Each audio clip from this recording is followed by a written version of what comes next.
안녕하세요. 산책 이야기입니다.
오늘은 아, 오늘은 물 주는 날이라서 제가 영상 올려봤고요.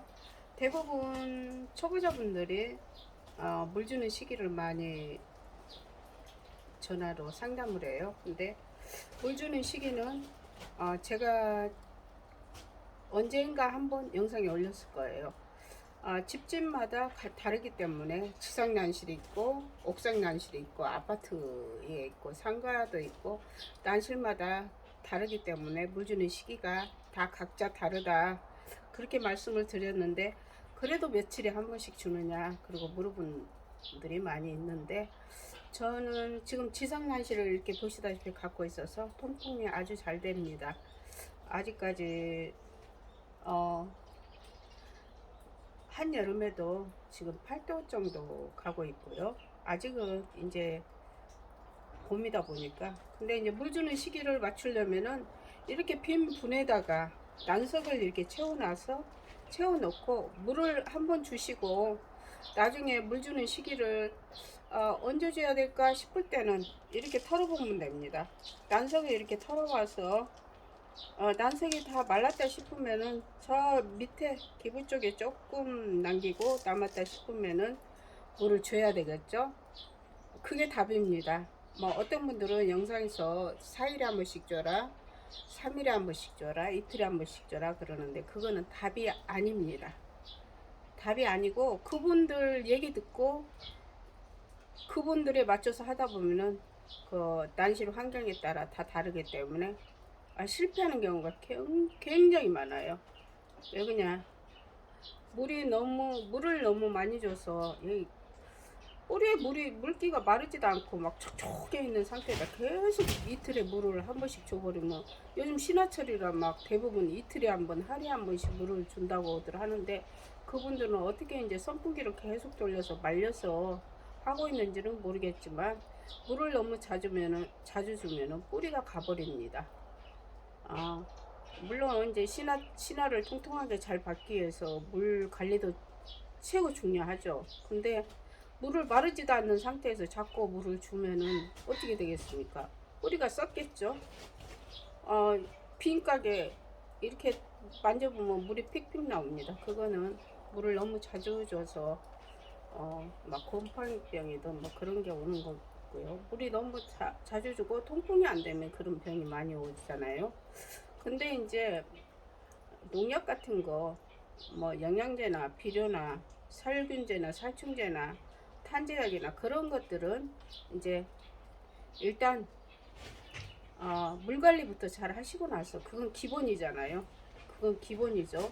모든 분들 농사도 마찬가지고 농사를 잘 지으시는 분들이 난초도 잘 하실 것 같아요. 농약에 대해서 너무 잘 알기 때문에 깍지벌레, 응애약 그런 것도 너무 잘 알고 그러니까 근데 그거는 약 주는 건 기본이고 일단은 물관리 첫째 제일 중요한 게 물관리입니다.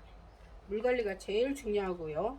제가 그전에도 영상에 올렸겠지만 물관리는 이렇게 하시는 게 답입니다. 빈 분에 난석을 이렇게 넣어서 물 줄 때 같이 줍니다. 가운데 난실에다가 같이 넣어 넣고 물을 이렇게 다 한 번씩 주고 나중에 물을 언제쯤 줘야 될까 싶을 때 한번 열어보시면 됩니다. 이렇게 열어보시고 말랐다 싶으면 너무 바짝 말라버리면 안 되겠죠. 기부 쪽이 약간 습이 있어야 되겠죠. 그럴 때 물을 주시면 되고요. 물 관리는 이렇게 하시면 되고 그리고 요즘 제일 중요할 때죠. 난 관리 제일 중요할 때 지금 현재 8월 9월 달까지 연부로 많이 죽는 경우가 많이 있잖아요. 네. 물을 주고 나서 이렇게 이벽성 난초 같은 거 지금 금방 물을 줘서 제가 촬영하기 전에 물을 줬습니다. 이제 한번 일부 촬영하면서 준 거고요. 물기가 이렇게 남아있죠. 잎에 물기가 남아있잖아요. 물을 주고 나서 이제 선풍기를 돌리던 자연에서 말리던 잘 말려서 대부분 얘기를 들어보면 잎사귀에 물기가 하나도 없이 다 말린다 하는데도 그 말려도 여기 물 주고 나면 그 다음날 여기 기부 쪽이 새카맣게 물릴 경우가 많이 있습니다. 그거는 뭐냐, 물이 다 말랐다고 생각을 하는데 기부 쪽에 물이 머금고 있습니다. 그래서 화장지로 기부 쪽에 살짝 움직이지 않게, 난초 움직이면 스트레스 받으니까 이렇게 움직이지 않게 이렇게 끼워 놓으시고 이렇게 끼워 놓으시면 되고요. 그러면은 한 2~3시간 후입니다. 이렇게 잎사귀에 물기가 완전히 마른 다음에 2~3시간 후에 이거 끼워 놓으시고 그 다음날 제거를 하셔도 되고 이제 아침에 물 주면은 오후쯤에 제거를 하셔도 됩니다. 이 기부 쪽에 화장지를 끼워 놓으면은 물기가 쫙 빨아들이죠.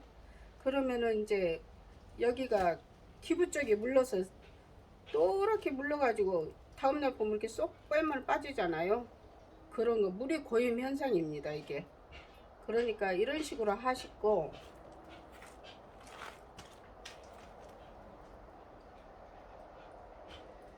신화가 너무 어린 신화다 싶으면 이거는 조금 컸거든요. 너무 어린 신화다 싶으면은 이제 가운데다 끼워 놓지 마시고 가에다가 이렇게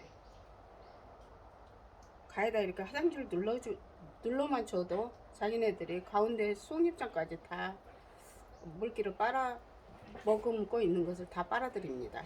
이렇게 하면은 실패율이 많았던 분들이 거의 뭐 50% 정도 실패를 했다거나 하면은 한 10%나 이렇게 지금 제일 중요할 때죠. 여름에 특히 습도 많고 바람도 없고 그럴 때는 여름에 제일 중요한 시기에 이게 진짜 큰 농사죠. 난초 하나하나 다들 소중하고 농사 지금은 제일 큰 농사입니다. 다른 분들 뭐 농사 과수원을 하고 농사를 얼마를 짓고 해도 이 난초 농사 못 따라오죠. 하나하나가 소중한 난초들.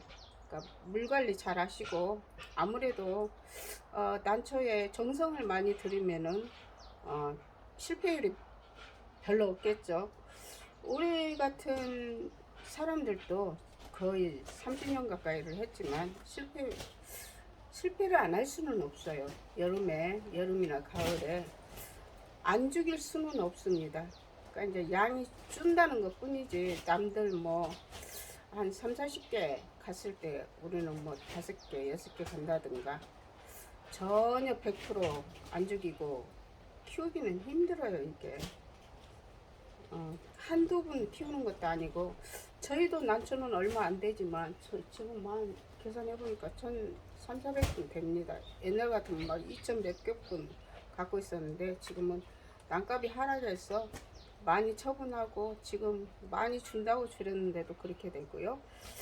기왕에 난초를 시작하시는 거 정성을 들여서 저희같이 산행도 하고